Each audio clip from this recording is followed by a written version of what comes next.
Welcome back to the Starman Report. I was out last week because I was taking my daughter on a trip to visit some family, but now I'm back and there is a lot to catch up on in the world of space, so let's jump right in. The march to the inevitable is over. And by that, I mean the inevitability that SpaceX would win out against Blue Origin in their challenge of the lunar lander contract that was awarded to Elon Musk and SpaceX.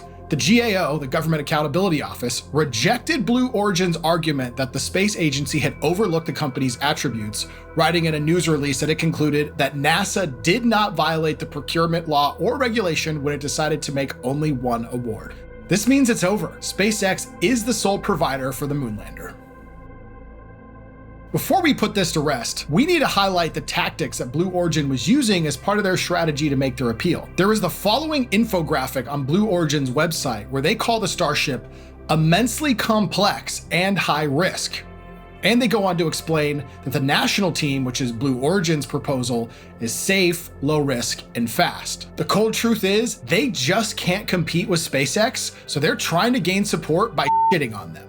Nice try, Blue Origin. No one's buying your narrative. Blue Origin took 20 years to get to suborbit, and SpaceX, in a fraction of the time, has already stacked the orbital Starship for its first test flight.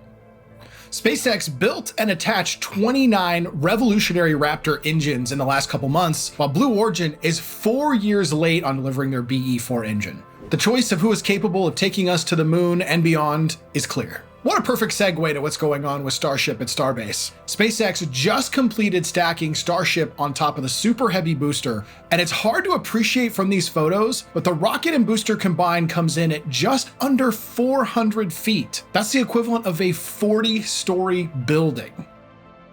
Unfortunately, it's really hard to appreciate how big this is until you see it in person. And if everything goes according to plan, I will actually be flying out to Starbase on Thursday of this week so I can see it in person. If you are in the Starbase area, please hit me up on Twitter at Eli Burton. I'd love to connect with you.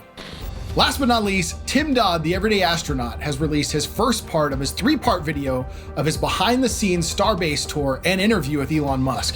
I must warn you, it's definitely nerdy and Elon gets deep into the details of how he manages engineering at SpaceX, but even if it's not normally your thing, it's really worth the watch. Anyway, guys, thank you so much for watching this segment of the Starman Report, and I look forward to having you back for more of the most exciting news in space.